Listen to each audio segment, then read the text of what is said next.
Madina, Madina.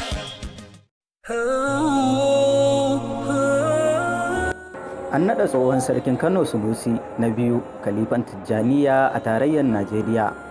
Ku biyo mu domin jin cikakken wannan rahoto. Amma muna roko idan wannan shine zuwanka tashar nan na farko da ka danna alamar subscribe, sannan kada a manta a danna ƙararrawar sanarwa. Don kuma an jima da yi mana subscribe suna roko da a danna alamar like.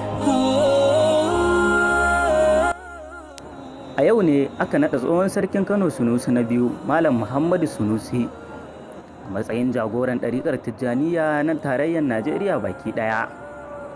Khalifa Ibrahim Inyas ne ya jagoranci naɗa tsohon sarkin a matsayin babban khalifa a taron da aka gudanar a jihar Sokoto.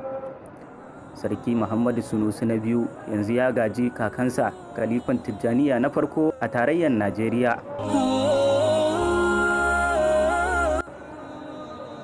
Tun bayan dai mutuwar Sheikh Isiyaka Rabi'u ba a naɗa wani khalifa a Najeriya ba.